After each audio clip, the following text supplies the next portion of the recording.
Com isso, eu resolvi dar um basta nessa questão. Eu mudei de número de telefone para que ele não tivesse mais contato comigo.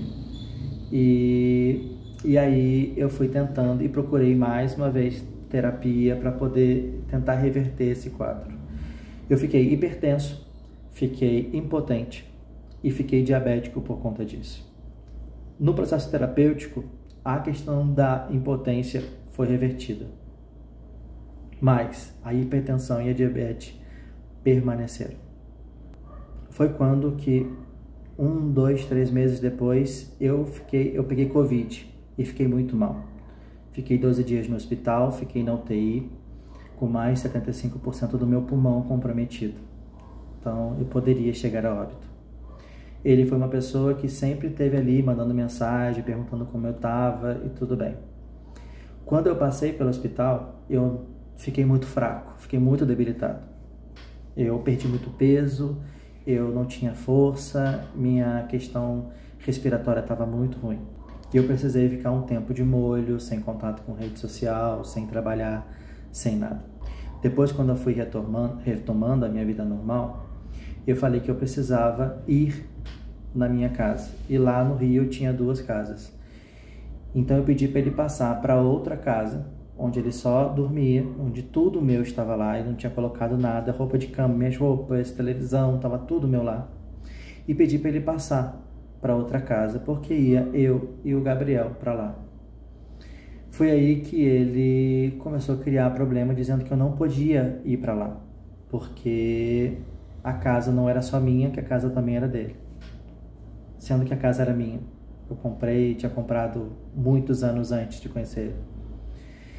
E aí ele começou a criar conflitos e começou a brigar, começou a me ofender.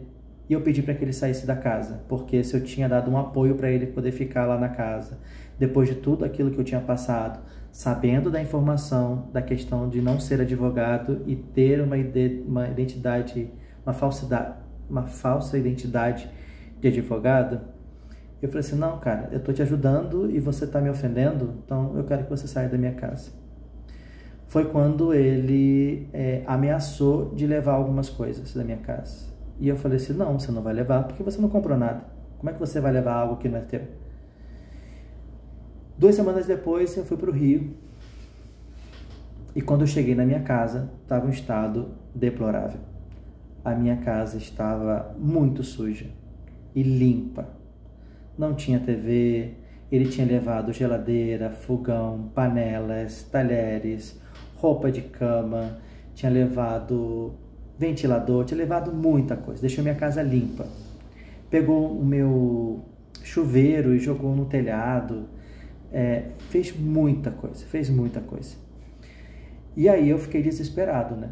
Quando eu fui ver o que estava faltando, abri gaveta, pularam só de uma gaveta 7 ratos, 7 camundongos dessa gaveta. E quando eu fui olhar para casa, a casa estava infestada de rato. Tudo ali estava sujo de rato.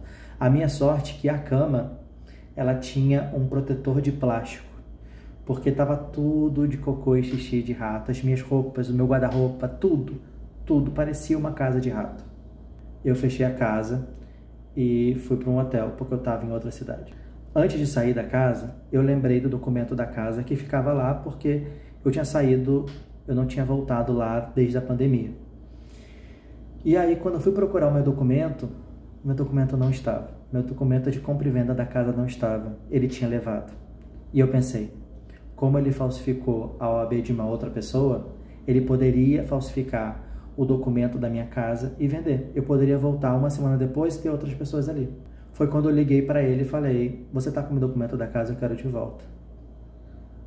Você pode ficar com qualquer coisa, porque essas coisas eu posso comprar novamente como eu comprei. Mas eu quero o documento da casa. Ele negou que estava com ele. E o que eu tive que fazer foi procurar dentro da rede social dessa prima, todo mundo que tinha o sobrenome dele, e mandar uma mensagem pronta, dizendo tudo o que tinha acontecido, tudo que eu estava passando, e pedir ajuda. E ninguém falou comigo. Ninguém me deu voz, ninguém me ajudou. Eu soube que o irmão dele falou com ele e pediu para ele devolver, e ele só me devolveu parte da documentação. Na verdade, a documentação. E aí o que acontece? E não me devolveu mais nada. Eu não sabia onde ele estava. E mandei uma mensagem para ele dizendo que eu não queria ter mais contato com ele. Ele me mandava mensagens, eu não via, até que ele me mandou um áudio e várias pessoas começaram a me ligar.